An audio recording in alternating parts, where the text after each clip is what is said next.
Hi viewers, welcome to our channel. ప్రధాని నరేంద్ర మోదీ గారి తర్వాత ఆయన వారసులు ఎవరు అవుతారు అన్న ఒక కాన్సెప్ట్ని తీసుకొని ఇండియా టుడే ఒక సర్వే నిర్వహించింది మూడ్ ఆఫ్ ద నేషన్ పేరుతో. ఇందులో చూసుకుంటే మరి అమిత్ షా గారికి అండ్ యోగి ఆదిత్యనాథ్, నితిన్ గడ్కరీ వీళ్ళు ముగ్గురు కూడా పార్టిసిపేట్ చేయడం జరిగింది. మరి వీళ్ళకి ఎన్ని సీట్లు వచ్చాయి, ఎవరు అవుతారు వారసులు, సో ఈ అంశం మీద డిస్కస్ చేయడానికి ప్రజెంట్ మనతో పాటు సీనియర్ జర్నలిస్ట్ జగదేవ్ గారు ఉన్నారు. వారితో ఒకసారి డిస్కస్ చేద్దాం. సార్ నమస్కారం. సార్ నమస్తే. సార్ మెయిన్గా మరి అమిత్ షా గారిని అండ్ మన యోగి గారిని, నితిన్ గడ్కరీ గారిని వీళ్ళ ముగ్గురిని కూడా బేస్ చేసుకొని చేయడం జరిగింది సార్. అంటే మోదీ గారి తర్వాత వీళ్ళు ముగ్గురే మెయిన్ లీడర్స్ అన్నట్టుగా. మరి వీళ్ళలో ఎవరికి ఎన్ని సీట్లు వచ్చాయి, ఎన్ని ఓట్లు వచ్చాయి, మరి ఎవరు వారసులు అవుతారు సార్? అంటే బీజేపీలో ఒక నియమం ఉందని విన్నాను. అంటే అది ఎంతవరకు వాస్తవమో తెలీదు. ఒకరికి ఒక పదవి ఇచ్చాక ఇంకోరికి ఇంకోటి ఉండకూడదు. రెండవది, కంటిన్యూస్గా 2 సార్లు ఇచ్చాక మూడోసారి అవకాశం ఇవ్వవు అని కూడా విన్నాను. అయితే ఇప్పుడు మోడీ గారు 2 సార్లు కూడా ప్రధాని అయిపోయారు. మూడోసారి ఎవరవుతారు అనేది పెద్ద క్వశ్చన్ మార్క్. ఈ నేపథ్యంలో బాగా వినిపిస్తున్న పేరు యోగి ఆదిత్యనాథ్ గారు, అమిత్ షా గారు. అంటే నా వరకు నేను విన్నది, ఈవెన్ సోషల్ మీడియాలో కూడా బాగా వైరల్ అవుతుంది ఈ 2 పేర్లే. ఈ మనం యూట్యూబ్ షార్ట్స్లో కూడా చూస్తే యోగి గారి పేరు కానీ అమిత్ షా గారి పేరు కానీ ఎక్కువ వినిపిస్తుంది. అంటే ఎందుకు వినిపిస్తుందంటే వాళ్ళు పరిపాలించే విధానం కానీ, లేకపోతే వాళ్ళు పార్టీ కోసం కానీ దేశం కోసం కానీ తీసుకున్న నిర్ణయాలు బట్టి కూడా ఉంటుంది. ఇప్పుడు ప్రధాని మోడీ గారు ఓకే, అమిత్ షా గారికి ఎందుకు అంత నేమంటే హోమ్ మినిస్టర్ ఆయన. అంటే ప్రధానమంత్రి తర్వాత అంత గ్రిప్పు, అంత చాకచక్యం ఉన్న పదవి, అంటే ఎక్కువ ఇన్ఫ్లుయెన్స్ అయ్యేది హోమ్ మినిస్టర్ కదా. చాలామంది మనం కూడా సరదాగా అనుకుంటుంటాం, ఎవరి భార్య వాళ్ళు ఫోన్ చేస్తే మా హోమ్ మినిస్టర్ ఫోన్ చేస్తున్నారని. అంటే హోమ్ మినిస్టర్ అంటే అంత కీ రోల్ అని మనకి అర్థమవుతుంది. అంటే ఆ తరువాత మోడీ గారు 2 సార్లు అయిపోతుంది కాబట్టి ఇంకా మూడోసారి బీజేపీ నియమాల ప్రకారం మూడోసారి ప్రధానిగా ఇవ్వరు కాబట్టి ఈయనకి ఇవ్వచ్చు అని కూడా ఒక టాకు. మరోవైపు యోగి గారి ఉత్తరప్రదేశ్ పరిపాలన చూస్తే చాలా రెవల్యూషనరీ నియమాలు జరుగుతున్నాయి. ఎలాగూ ప్రభుత్వ పాఠశాలలో చదివే వాళ్ళకే ప్రభుత్వ ఉద్యోగాలు ఇవ్వాలని, రిజర్వేషన్లు అందరికీ ఒకేలాగా ఉండాలి, ఎకనమిక్గా పేదవాళ్ళు ఎవరైతే ఆర్థిక పరంగా పేదగా ఉన్నారో వాళ్ళకి కల్పించాలని చాలా రెవల్యూషనరీ చట్టాలు తీసుకొచ్చాడు ఆయన. అంటే అలాంటివి తీసుకొచ్చేటప్పుడు ఏమవుతుందంటే ఇటువంటి వాడు దేశానికైతే చాలా బాగుంటుంది అనేది కూడా ఒక అభిప్రాయం. ఎందుకు, మన దేశంలో ప్రధానంగా పట్టి పీడిస్తున్న సమస్య కులం, క్యాస్ట్ది. అంటే అది ఉండొచ్చు కొంతవరకే, కానీ అది రాజకీయాలు ప్రభావితం చేసే స్థాయిలో, సామాన్యుల్ని కొట్టుకునే స్థాయిలో, కింద స్థాయిలో అట్టడుగు వర్గాలు అణగారిపోయే స్థాయిలో ఉండకూడదు. పేదవాళ్ళుగానే మిగిలిపోతున్నారు, డబ్బున్నోళ్ళు ఇంకా డబ్బున్నోళ్ళు అవుతున్నారు. ఇప్పుడు రాజ్యాంగంలో 10 ఏళ్ళు మొదట షెడ్యూల్ క్యాస్ట్లు కానీ షెడ్యూల్ ట్రైబుల్కి కానీ మొదటి 10 ఏళ్ళు స్వాతంత్రం వచ్చిన తర్వాత రిజర్వేషన్ పెట్టమన్నారు. అది కాస్త తర్వాత వచ్చిన వాళ్ళు అలా మెల్లమెల్లగా పొడిగించుకుంటూ వస్తున్నారు రిజర్వేషన్లు. కేవలం ఓట్ల రాజకీయం అని కొంతమంది అభిప్రాయం. అంటే 10 ఏళ్ళు పెట్టింది 10 ఏళ్ళు సరిపోయిందా అంటే కొన్ని సందర్భాల్లో సరిపోలేదు.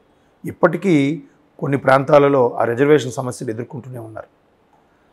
అంటే reservation in the sense schedule క్యాస్ట్లు కానీ షెడ్యూల్ ట్రైబ్స్ కొన్ని దగ్గరలో వివక్ష ఎదుర్కొంటూనే ఉన్నారు. ఇప్పటికీ కొన్ని పల్లెటూరుల్లో, ట్రైబల్ ఏరియాల్లో, బాగా రాజధానులకి రాష్ట్రాలకి మారుమూల ప్రాంతాలుగా ఉండే ఊర్లలో ఇప్పటికీ ఆ కుల వివక్ష అనేది కనబడుతూనే ఉంటుంది.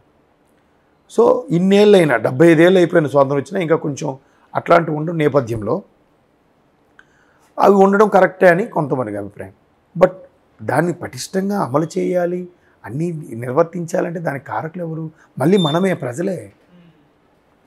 నాయకులు అధికారులు ఎంతకని చేస్తారు చట్టాలు, వీళ్ళు మారాలి కదా. సో అదొక పెద్ద బిగ్గెస్ట్ డిబేటు, అది పక్కన పెట్టండి. సో ఇట్లాంటి నిర్ణయాల వల్ల ఏమవుతుందంటే కుల వివక్ష లేకుండా అందరినీ సమానంగా చూడటం. ఇప్పుడు యోగి గారి ఆశ్రమంలో మైనార్టీకి చెందిన వ్యక్తులు కూడా ఉన్నారంట.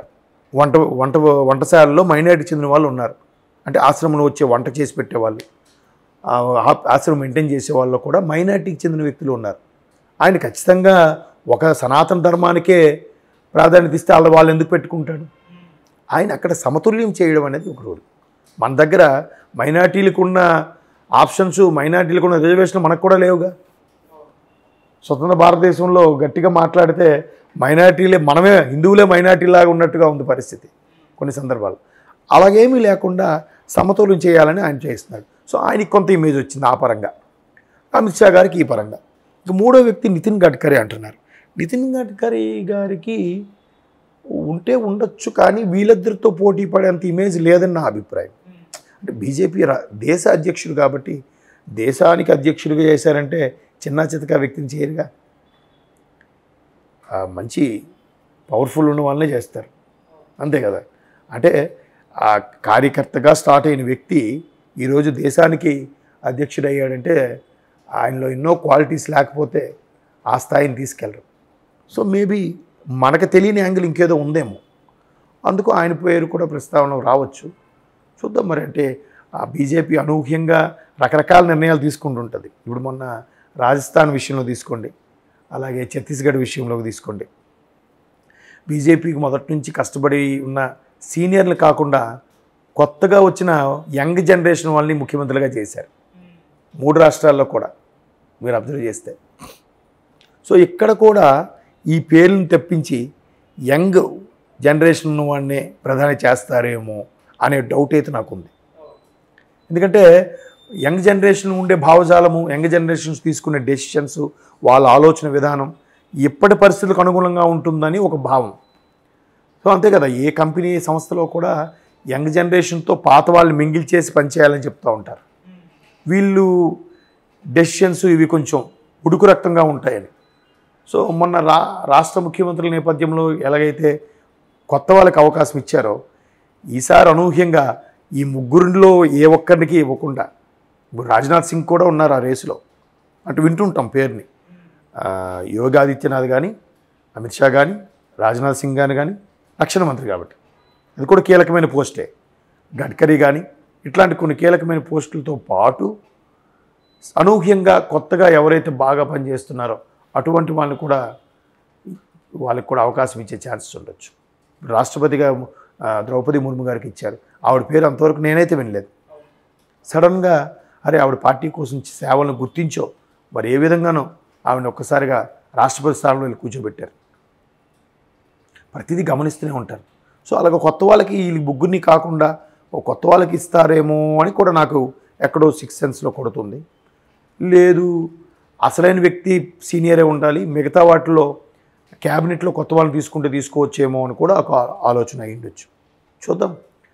ఇండియా టుడే సర్వేలో ఎవరికి కూడా పాస్ మార్కులు కూడా రాలేదు. అవుట్ ఆఫ్ 100కి 35 మార్కులు కూడా ఎవరికి రాలేదు, 20+ వచ్చినట్టున్నాయి.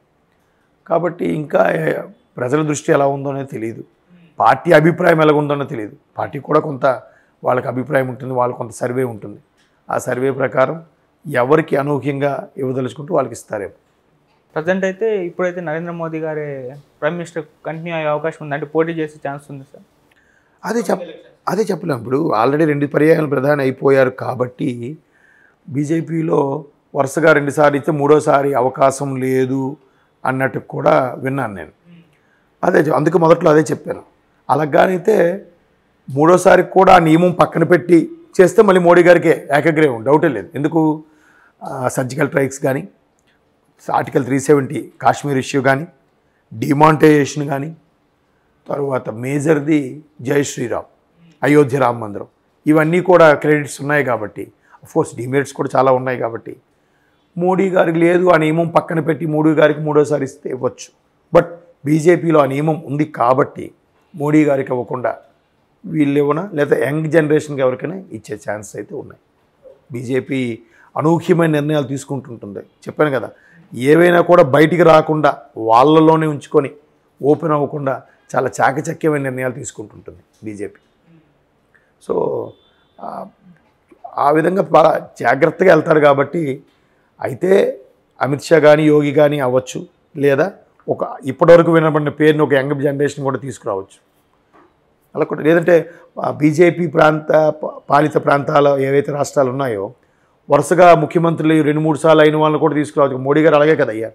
3 సార్లు గుజరాత్ సీఎం అయిన తర్వాత కదా ఆయన ప్రధానంగా చేశారు. చెప్పలేము ఆ మేనియా ఎలా తిప్పుతారో